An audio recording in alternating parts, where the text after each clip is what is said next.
여러분 안녕하세요. 이웃교회이고 형제교회인데 이렇게 함께 예배드리게 돼서 너무 기쁘고 반갑습니다. 저는 윌로데일 임마누엘 연합교회를 섬기고 있는 신윤옥입니다. 알파 우리 연합교회에서 이렇게 말씀을 나눌 수 있는 기회를 주신 거 감사드립니다. 또 저희 교회에서 또 몇 분이 함께 동행해 주셨는데 장로님들 감사합니다. 함께 동행해 주셔서. 우리 교회에서 지금 영 패밀리 목회를 열심히 하고 있는 우리 정원 씨도 아이들하고 함께 왔네요. 고맙습니다. 제가 설교 제목을 만약 하나님이 우리 중 한 사람이라면 하는 주제를 가지고 누가복음을 생각하고 싶은데요. 이 주제를 생각하게 된 거는 그리스도는 보이지 않는 하나님의 보이는 형상이다 이걸 생각하시면 좋겠습니다. 하나님은 보이지 않지만 그리스도는 보이는 하나님이시죠. 이 제목을 따오게 된 동기는 미국의 팝 가수 중에 하나인 조안 오스본이라고 하는 팝 가수가 있는데 1996년 정도에 만약 하나님이 우리 중에 한 사람이라면 하는 노래를 신곡을 발표했습니다. 여러분들 혹시 이 팝을 알고 계신 분이 계세요? 내용이 아주 독특하고 굉장히 크리스천의 사랑을 담고 있는데 가사는 다음과 같습니다. 만약 하나님이 이름이 있다면 그 이름은 무엇일까요? 그 이름을 우리는 직접 불러볼 수 있을까요? 그분과 그분의 영광 앞에 서 있다면, 그리고 우리가 한 가지만 질문할 수 있다면 우리는 무엇을 묻고 싶을까요?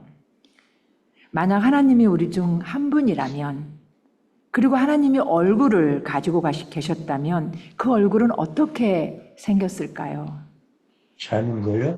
이 노래는 많은 사람들의 사랑을 받았고 유명한 작품 후보상 6개 후보에 올랐는데 결국은 하나도 수상을 받지 못하는 결과를 가져왔고, 그것은 여러분들이 상상하는 대로 하나님의 그 신성함을 인격화했다라고 하는 비판 때문에 그랬습니다. 제가 이거를 제 말씀에서 도입을 하게 된 이유는 우리는 태어나서 배우고 보고 느끼고 그 모든 그런 이미지들이 형성되어 오면서 우리의 생각이라고 하는 것이 고정되어집니다. 우리의 환경과 교육과 모든 것들이 이렇게 형성되어진 정신적 이미지는 그 이미지를 가지고 세계를 보는 시각을 만들어내고 이해하는 방식에 깊은 영향을 주게 됩니다. 우리가 예를 들면 한국 전쟁은 그 전쟁을 경험한 전쟁 세대에게는 어떤 거로도 보상도 이해도 하고 싶지 않은 그러한 것들이죠. 반공 이념이 굉장히 철저해서, 그리고 그 반공 이념을 가지고 모든 세계관을 정하고 그 이념으로 세상을 보게 되죠. 그런데 제가 특별히 한인교회 목회를 할 경험이 없었고 이제 토론토에 와서 우리 한인교회 경험을 하면서 그 어르신들 얘기를 이렇게 자세히 듣게 되고 또 자주 듣게 되다 보니까 제가 경험한 것이 하나 있는데, 그들의 그 한국 동란의 아픔을 겪은 전쟁 세대들은, 전쟁을 직접 경험하신 분들은 그것이 사회 정치 이념을 넘어서서 그 개인들에게 너무도 깊숙한 상처로 지금도 너무 아파하고 있다는 사실입니다. 교회는 하나님을 상상하는 방식이 굉장히 중요하다고 가르쳐 왔습니다. 바울은 그래서 골로새 교인들에게 편지를 보내면서 보이지 않는 하나님을 보는 방식을 어떻게 가르쳤냐면 예수님을 통해서 하나님을 봐라 이렇게 가르쳤어요. 그리고 그 하나님의 형상을 그리고 그리고 바로 그 예수님이 교회의 머리이다라고 가르쳤습니다. 그 성서 중에는 그러니까 성경이 여러 버전이 있는데 영어 성경 중에 유진 피터슨이라고 하시는 그 목사님이 성서를 새롭게 번역을 해서 1993년도에 시작해서 2002년에 완성된 성경이 더 메시지라고 하는 바이블입니다. 그 메시지 성경에서 교회에 대한 설명을 할 때 교회를 어떻게 유진 피터슨 목사님은 말을 했냐면 에너지가 넘치는 확장되는 공동체다 이렇게 표현을 했습니다. 교회란 무엇이냐? 교회를 교회라 하지 않고 에너지 넘치는 확장된 공동체 이렇게 표현을 했습니다. 하나님의 형상을 보려면 사도 바울 말처럼 예수를 보고 예수를 교회의 머리로 상상하라고 했던 가르침이 오늘 우리에게 그리고 타인을 보는 방식에 어떤 영향을 받았고 주고 있는지를 생각해 보고자 합니다. 즉 예수님의 제자가 된다는 것은 무엇인지 그리고 이 신앙 공동체는 이 세상과 이 지역과 우리 모두에게 어떠한 영향을 주는 교회로 되고 있는지를 생각해야 합니다. 오늘 루가가 마리아와 마르다의 모습을 전해주는데 사람들은 이 성서를 읽을 때 답을 찾게 됩니다. 그 이야기 속에 답을 찾게 되는데 마르다와 마르타 중에 누가 더 옳은지 누가 더 하나님을 사랑하는지 그리고 누가 더 하나님을 사랑하는 행위인지 그리고 누가 더 그 믿음이 큰지 이런 것들에 대해서 교회는 이제까지 많은 논쟁도 벌여왔고 또 의논도 해왔고 그렇게 배워왔습니다. 그리고 교회는 그러한 것에 대해서 답을 주려고 노력하면서 서로 의견을 나누면서 거기에 의견이 합해지지 않을 때 이견도 많이 생겨났습니다.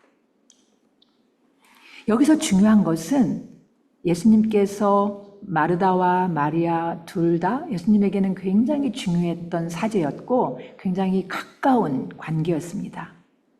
예수님과 제자들은 이제 계속해서 전도 순례가 지속되고 있는데 마르다와 마리아가 그 예수님과 그 제자들을 자기 집으로 초대를 해서 음식을 나누고 교제를 하게 됩니다. 그런데 마리아는 어찌된 일인지 그렇게 손님들을 와서 환대하는 일을 하지 않고 예수님의 발치에 앉아 있는 것입니다. 예수님 옆은 늘 전통적으로도 실질적으로도 남성들이 앉아 있었고 예수님 소위 말하면 남성의 납비라고 하는 사람들 또 예수님의 제자들 이런 사람들이 늘 예수님 옆에 앉아 있었는데 그 자리에 마리아가 앉아 있는 것입니다. 예수님은 그런데 그 마리아의 선택을 인정합니다. 그리고 마리아의 이 행위에 대해서 예수님은 그 예수님의 목회와 하늘나라에 필요한 그 한 가지를 가진 것이라고 설명을 합니다. 물론 마르다는 이런 예수님을 이해하지 못합니다. 그리고 마리아의 선택을 불평합니다. 그리고 교회는 어떻게 가르쳐 왔냐면 듣기만 하는 마리아도 비판을 했고 또 믿음은 행위가 있어야 된다라고 말도 했습니다. 그런 가르침도 하는 그런 교회도 있습니다. 그런데 이 성서에서 우리가 보고자 하는 아주 중요한 것은 예수님께서 말씀하신 그 한 가지를 우리가 기억해야 합니다. 그 한 가지가 무엇인가를 생각해야 합니다. 우리는 행위, 소위 말하면 섬김, 봉사, 그리고 예수님의 말씀을 듣는 일, 이 둘 중에 하나를 그 선택을 하든 선택을 하지 않든 그것이 중요한 것이 아니고 예수님이 말씀하신 그 한 가지, 그것이 봉사이든 듣는 일이든 예수님이 그 중심에 있어야 된다라고 하는 것입니다. 마르다의 섬김과 봉사는 아주 중요합니다. 우리들이 교회가 되고자 할 때 교회에서 커피를 끓이고 밥을 하고 봉사를 하고 이렇게 모든 이런 하는 행위들이 그게 없을 때에는 환대하는 일이 있을 수가 없습니다. 환대가 없이는 교회는 가능하지 않습니다. 그런데 그녀는 이제 문제는 마르다가 이 일을 하면서 불평을 했다라는 것입니다. 내가 이렇게 바쁜데 내 동생은 왜 내 일을 돕지 아니하고 저렇게 예수님 발치에 앉아 있는가.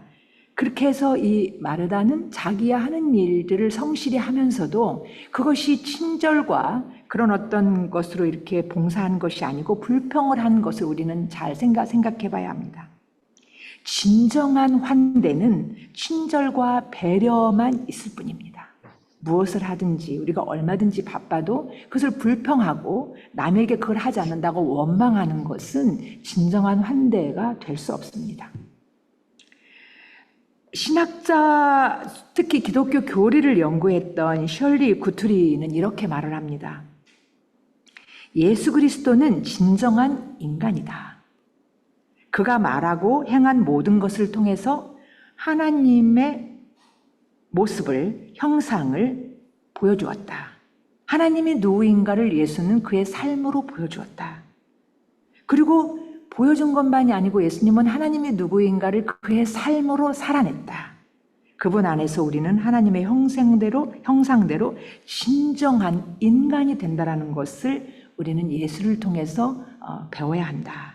이렇게 셜리 구투리라고 하는 신학자는 얘기를 합니다. 구투리는 예수를 우리에게 있어서 단지 현자로 보는 사람들은 예수님에 대한 가장 중요한 가치를 놓친다라고 이야기합니다. 여러분들 생각해 보십시오. 예수님은 파티를 좋아했고 또 몸을 파는 창녀들, 부정적으로 돈을 버는 상인들, 그리고 정치적으로 또 일하는 사람들, 혁명가들과도 친구로 지냈습니다. 예수님은 안식일 준수하는 것도 어기기도 했고 다른 사람들을 섬기기 위해서 왔지 지배하고 통치하기 위해서 온 것이 아니라고 말씀하시고 그대로 행하셨습니다. 만약 하나님이 우리 중 한 분이라면 이라는 질문에 예수님이 누구인가를 알고 이해하는 것을 우리가 안다면 그 하나님을 알 수 있습니다. 예수님이 살아가는 방식은 우리들이 살아가는 세상 사람들이 살아가는 방식과 다릅니다.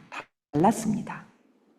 예수님은 하나님을 위해서 완전히 사셨고 하나님께 감사하고 순종한 유일한 사람이었고 예수님은 또한 인류의 선을 위해 완전히 살아가셨고 약하거나 수동적이고 자기 희생적인 것이 아니고 하나님과 이웃을 사랑하며 그 하나님과 이웃을 사랑하는 방해하는 어떠한 것도 허용하지 않고 아주 강하고 자기 주관이 확실하고 주체적인 그러한 사람이었습니다. 특별히 사회적으로 약자와 소외자, 버림받은 자, 억압받은 자들을 위해서는 자신의 삶을 바치신 분이셨습니다. 예수님은 하나님을 섬기고 정의를 실천하고 타인에게 자비를 베푸는데 헌신하셨습니다. 아무것도 정치적이거나 종교적 권력도 사탄도 누구도 예수님의 이 헌신과 사랑을 돌이키게 할 수 있는 것은 아무것도 없었습니다. 이 말씀은 우리 혼자 고립된 상태로 공동체를 벗어나서 절대로 살아갈 수 없다라는 것을 이야기합니다. 우리가 하나님의 형상대로 될 수 없다라는 것입니다. 예수님처럼 살지 않고는 하나님을 만날 수 없다라는 것입니다. 예수님께서 가르쳐 주신 삶의 모습을 우리는 보고 배워야 합니다. 진정한 인간이 된다라고 하는 것은 예수님처럼 하나님의 형상을 볼 수 있는 것은 우리 자신 밖에 타인과의 관계, 남들하고의 관계, 공동체의 관계, 그런 또 사회 안에서의 관계에서 그런 아름다운 교제, 또 희생, 헌신 이런 것들에 의해서만 하나님을 볼 수 있습니다. 만약 하나님이 우리 중에 한 사람이었다면 그는 그 중에 한 사람이 하나님이었다. 그는 다른 사람들 사이에 존재합니다. 그들과 대화하고 돕는 일을 합니다. 어려움에 처하거나 외로운 자에게 친구가 되어주십니다. 그는 전 세계의 대량 학살에 대해서 울었을 것이고 가해자와 피해자 모두를 위해 기도할 것이고 울었을 것입니다. 그는 감옥에 갇힌 이들과 형사 사법 시스템에 대해서 분노하는 것을 넘어서서 이들의 삶에 깨진 것을 온전하게 하기 위해서 치유하는 일을 위해 노력하는 사람이었을 것입니다. 그는 정신적으로 병든 이들에게 공감과 사랑과 치유를 주고 그들의 삶과 접촉하는 모든 사람들에게 깨달음과 이해를 제공하는 사람이었을 것입니다. 만약 하나님이 우리 중에 한 사람이라면 우리와 같은 평범한 사람, 그리고 노숙자, 알코올 중독자, 아이들, 난민, 활동가, 어떠한 사람도 다 그들을 함께 친구가 되어주고 행동했을 것입니다. 하나님은 마르다나 마리아 중 누가 될까요? 만약 누군가가 집으로 찾아와 개인적인 위기를 나누려고 한다면 접대하는 일보다 밥을 주는 것보다 앉아서 듣고 그 사람이 이야기를 들어주는 것이 더 중요할 수 있겠지요. 만약에 배고픈 사람이 있다면 마르다처럼 밥 짓는 일이, 밥을 나누는 일이 가장 중요할 수 있습니다. 어떠한 행위도, 말씀을 사랑하는 일도, 지속적인 그러나 지금 현재 우리 교회가 속한 이런 모든 환경은 말씀을 사랑하는 일도, 교회에 봉사하는 일도 우리 교인들이 자꾸만 줄어서 교회가 위축되어 가고 있습니다. 여러분도 아시다시피 우리 연합교회는 대략 110만 정도의 교인을 가졌던 캐나다에서 개신교회에서 가장 큰 교단이었고, 그런데 70년 이후에 교회는 지속적으로 감소되어지면서 지금 우리 연합교단에 정기적으로 갖고 있는 교인 수는 35만 명으로 줄었다고 합니다. 근데 이 교인 감소 원인은 다양하게 보고 있는데 그것은 세상이 굉장히 급속도로 세속화되어져 가고 있기 때문이라고 합니다. 70년대 이후로 지금 거의 50년 가까이 이 세상의 변화, 여러분들이 산 증인이시겠죠? 교회는 더 이상 세상이 변화되어지는 것을 따라가지 못합니다. 그리고 세상 사람들은 교회에서 주는 즐거움보다 세상에서 주는 즐거움이 너무 크고 너무 달콤합니다.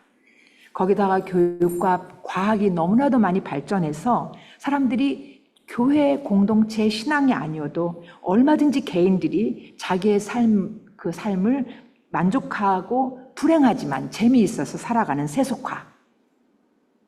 두 번째로 연합교회는 농촌과 소도시의 연합교회들이 많이 분포되어 있었는데 이렇게 산업화가 되어지고 또 굉장히 경제가 발전하면서 사람들이 다 대도시로 직업을 따라 이주하면서 연합교회의 근간을 이루었던 많은 교회들이 없어지고, 그래서 그 연합교회 근간을 이루는 그것이 교회들이 없어지면서 연합교회에 이렇게 또 하나의 그 교인 감소가 많이 이루어졌다고 합니다. 여러분도 잘 아시다시피 우리 연합교회는 추구하는 신학이 굉장히 자유주의적인 신학이고 또 진보적인 신학을 추구하죠. 이것도 한편으로는 교인들을 더 그러면 오게 해야 되는데 그것이 원인이 되어서 교인을 더 감소하게 된다고 합니다. 그 하나로 여러분들은 아시다시피 1988년도에 동성애자 목사 안수 이후에 그것이 이 세상으로나 사회적으로나 성평등과 정의와 그런 모든 것을 향한 우리들의 몸부림이었고 노력이었지만 그와 생각을 함께 하지 않는 그런 많은 전통적이고 그 보수적인 교인들에 의해서 비판을 받고 또 우리 스스로도 다 이해를 하지 못하는 관계로 너무나 많은 교인들이 그 이후에 우리 교단을 떠났습니다. 그리고 지금도 우리 한인교회들은 여기 와서 제가 알게 된 건데 그 이유 때문에 연합교회 오는 것을 많이 꺼려 한다고 합니다. 그러면 마리아는 남자 제자들, 예수님의 제자들이나 또 그 당시의 스승들이나 이런 사람들이 예수님 곁을 지킨 전통을 깬 여인입니다. 그 자리에 앉아서는 안 되는 일을 마리아는 했습니다. 이 일은 단지 마리아의 선택을 넘어서 전통과 가부장적인 문화에 도전을 한 것입니다. 마리아의 선택은 마르다에게, 그 언니인 마르다에게만 불평을 준 게 아니고 아마 그 당시에 많은 사람들에게 입에 오르내렸을 것이고 모두에게 불편한 것으로 되었을 것입니다. 그런데 예수님은 뭐라 했습니까? 마르다의 불평을 나무라셨고 마리아의 선택을 예수님은 인정하십니다. 크리스천의 삶은 이런 거라고 생각합니다. 대담한 용기, 그리고 진정한 사랑, 봉사, 배움, 그것은 오직 열려져 있는 마음입니다. 진정한 삶, 인간이 되는 것은 예수님처럼 사는 길뿐입니다. 그것을 통해서만 하나님을 볼 수 있습니다. 하나님이 누구이신가? 하나님을 사신 예수님을 바라보면 됩니다. 교회의 노령화, 평신도 리더십의 부재, 이런 모든 것들로 우리 알파교회도 저희 교회도 기도도 많이 해야 되고 어려움이 있지만 우리들에게 오늘 예수님이 들려주는 말씀이 계십니다. 그런 걱정과 염려는 다 내려놓고 예수님 안에서 쉼을 갖고 예수님 안에서 현존을 느끼며 우리가 한 가지를 기억하면 된다라고 하십니다. 그것은 예수님에게 집중해라 라고 하시는 말씀입니다. 예수님에게 집중하면 그것이 듣는 일이든 그것이 봉사를 하는 일이든 그것이 무슨 일이든 예수님에게 집중하는 그 한 가지를 하게 되면 나머지는 하나님께서 우리와 항상 함께 일하시고 계시기 때문에 염려할 것이 없다라는 것이 저는 오늘 누가복음에서 배운 말씀입니다. 만약 하나님이 우리 중 한 분이라면 우리가 서로서로에게 대하는 우리의 말과 행위와 삶이 달라질까요?